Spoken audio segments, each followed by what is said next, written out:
Hello friends, तो आज हम बात करने वाले हैं फिजिक्स के बहुत ही ज़्यादा इंपॉर्टेंट टॉपिक के बारे में। तो टॉपिक आपके हैं अनुगमन वेग के आधार पे। किसके आधार पे? अनुगमन वेग के आधार पे हमें ओम के नियम की व्युत्पत्ति करनी है। तो अनुगमन वेग हमने इससे पहले वाले वीडियो में बताया हुआ है, तो इसके आधार पर हम ओम के नियम की व्युत्पत्ति आज इस वीडियो में करने वाले हैं।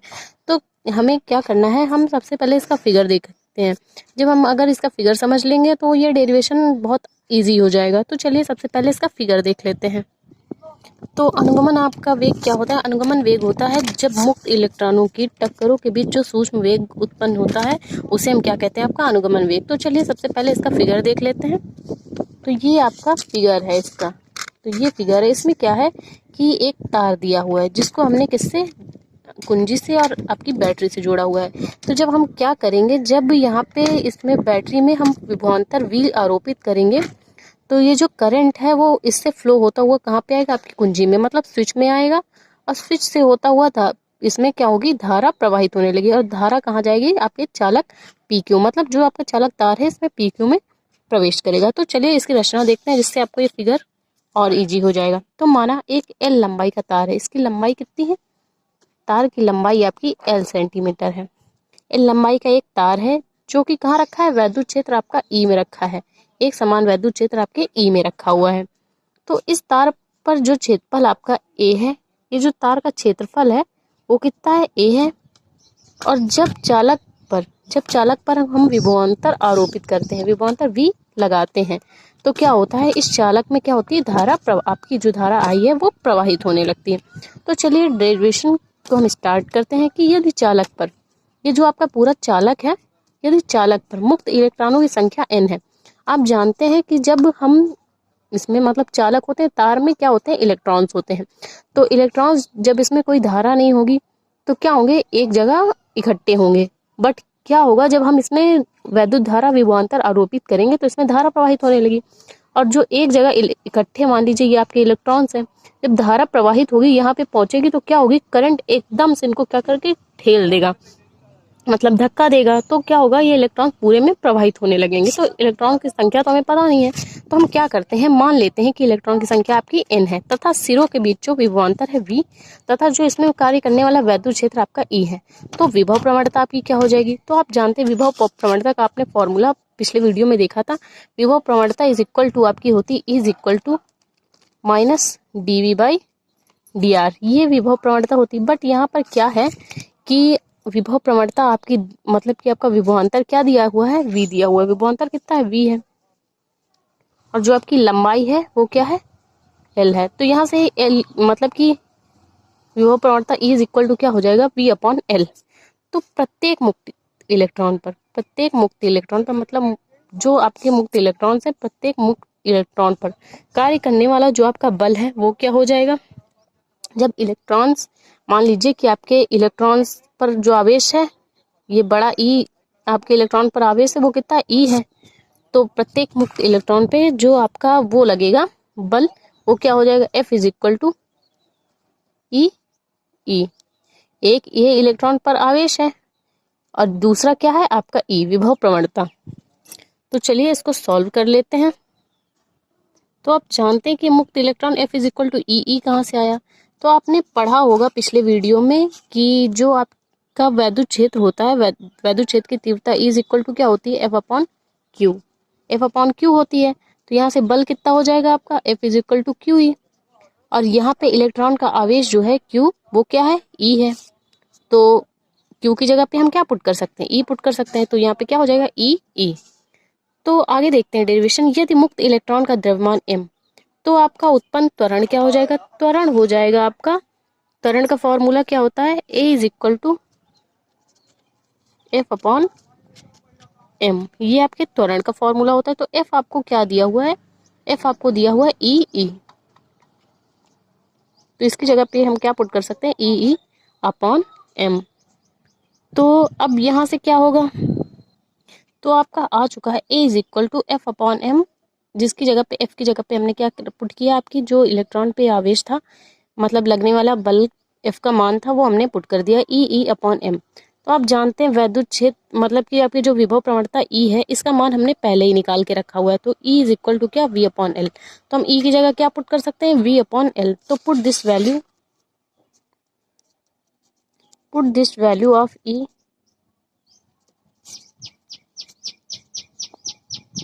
ये आपका इक्वेशन 1 मान लेते हैं, इक्वेशन 1। तो चलिए इक्वेशन 1 पे हम ये वैल्यू पुट कर लेते हैं। तो ए इज इक्वल टू क्या हो जाएगा, ई, और ये जो आपकी विभव प्रवणता है इसकी जगह पे हमें क्या पुट करना है, वी अपॉन एल। तो वी अपॉन एल और पूरे के बटे में आपका हो जाएगा एम। तो ये एल आ जाएगा आपका नीचे, तो यहाँ से क्या हो जाएगा, e v upon M l. तो ए इज इक्वल टू क्या आया, e v upon M l. तो आप देख सकते हैं कि इलेक्ट्रॉनों का जो त्वरण हमने निकाला, यहाँ पे इलेक्ट्रॉनों का बल निकाला। तो अब हमें क्या करना है कि गति का प्रथम नियम लगाना है। तो गति का प्रथम नियम आपका होता है v is equal to u plus a t. अब u हमें क्या करना है, प्रारंभिक और अंतिम वेग निकालना है। तो आप जानते हैं कि प्रारंभ में जब हम इलेक्ट्रॉनों पर कोई आवेश नहीं देंगे तो इलेक्ट्रॉन क्या थे, एक जगह इकट्ठा थे। तो प्रारंभ में u इज इक्वल टू क्या था आपका 0। बट हम जब इसको करंट देंगे, मतलब धारा जब प्रवाहित होगी, तो इलेक्ट्रॉनों पे आवेश आ जाएगा, तो इन पर वेग कार्य करने लगेगा। तो चलिए हम इसको ज्ञात करते हैं। तो प्रारंभ में आपका जो वेग u था वो क्या था, 0 था। तो u की जगह हम क्या पुट कर सकते हैं, वेग आपका 0 प्लस ए टी। ए का मान यहाँ पे निकल के आ चुका है, ए का मान क्या है, e v upon M l. ये यहाँ पे 0 plus e v upon M l two t. T को हम क्या कर सकते हैं, टी को हम लिख सकते हैं आपका, तो v इज इक्वल टू क्या आ जाएगा, e v upon M l tau. तो यहाँ पे क्या है, ई आपका इलेक्ट्रॉन पे आवेश, v वेग, m इसका द्रव्यमान, l लंबाई और टाउ आपका है शांतिकाल। तो v इज इक्वल टू क्या आ गया, v is equal to e v upon M l tau. ये आपका निकल के आ चुका है। तो अब हमें क्या करना है, अब हमें अनुगमन वेग निकालना है। तो अनुगमन वेग हम कैसे निकालेंगे, तो अनुगमन वेग vd इज इक्वल टू होता है u प्लस u, मतलब प्रारंभिक वेग और अंतिम वेग। तो प्रारंभ में आपका वेग था 0 और अंतिम वेग आपका आया है e v tau upon M l. तो ये आपका आया था अंतिम वेग। तो आप देख सकते हैं 0 तो आपका 0 हो गया, तो v d is equal to क्या है, e v tau upon 2 m l, क्योंकि पूरे बटे में क्या लगा था, 2। तो अनुगमन वेग ये आपका निकल के आ चुका है। तो इसको हम मान लेते हैं आपकी इक्वेशन 2। ये आपकी इक्वेशन 2 है। तो अब हम क्या करेंगे, आप जानते हैं कि जो अनुगमन वेग का हमने धारा के पद में पढ़ाया था, तो धारा के पद वाला अनुगमन वेग क्या था, I is equal to n e a v d. तो अब ये जो वी डी का मान है हम यहाँ पे पुट करके धारा का मान निकाल लेते हैं। तो चलिए इसको निकालते हैं। तो ये देख सकते हैं आप, हमने क्या किया है, वी डी का मान यहाँ पे पुट कर लिया। तो अब इसका करा देते हैं अंदर गुणा। तो यहाँ से क्या हो जाएगा, एन ई स्क्वायर, ये ई है ना, तो ये E square A V A tau upon M L. यहाँ से क्या हो जाएगा, N E square we tau upon 2 ml था ना, 2 ml। तो यहाँ से क्या होगा, इसको हम कैसे लिख सकते हैं, इसको हम ऐसे भी लिख सकते हैं, I is equal to n E square we tau upon 2m a upon l. तो आप जानते हैं ये v भी था, तो इसके इनटू में क्या कर लेंगे, v कर लेंगे।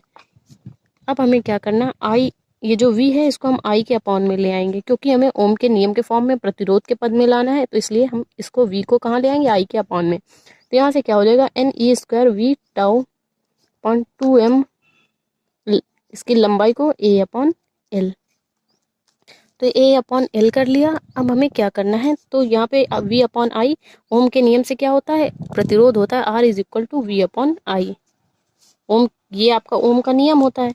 तो यहाँ पे हम v अपॉन आई की जगह क्या, मतलब कि हमें अभी v अपॉन आई के पद में R is equal to we upon I होता है, यहाँ पे क्या है आई अपॉन वी, तो पूरे को हम क्या कर लेंगे, उल्टा कर लेंगे। तो यहाँ पे क्या हो जाएगा, v अपॉन आई, और ये 2m और l अपॉन ए करना है। तो यहाँ पे ये सब आ जाएंगे ऊपर और ये आपका आ जाएगा नीचे। तो N E square we tau L upon A, ये इंटू में रहेगा। तो इसकी जगह पे हम क्या पुट कर सकते हैं, आर 2m एन ई स्क्वायर वी तो हम पहले ही पुट कर चुके, उधर पक्षांतर कर चुके हैं, N E square tau L upon A. तो अब हम एल अपॉन ए को क्या लिख सकते हैं, वी अपॉन आई, क्योंकि ये लंबाई है।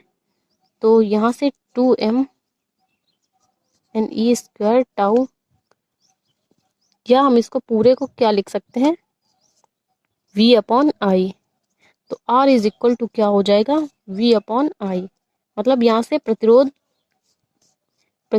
को हम, प्रतिरोध आपका ओम के नियम का जो था वो आ चुका है कि प्रतिरोध किस पर डिपेंड करता है, आपके विभवांतर पर और धारा के अनुपात में ही प्रतिरोध डिपेंड करता है। तो यहाँ से प्रतिरोध आपका किस पर डिपेंड करता है, चालक तार की लंबाई पर, चालक तार की लंबाई पर, चालक के क्षेत्रफल पर, जो आपका क्षेत्रफल ए है इस पर, और मुक्त इलेक्ट्रॉनों की संख्या पर, ये आपका प्रतिरोध डिपेंड करता है। तो आई होप आपको वीडियो समझ में आया। ओम के नियम का जो निगमन था वह वेग के पद में समझ में आया तो प्लीज़ वीडियो को लाइक और हमारे चैनल को सब्सक्राइब करें। Thank you for watching this video. मिलते हैं इसके नेक्स्ट टॉपिक पे।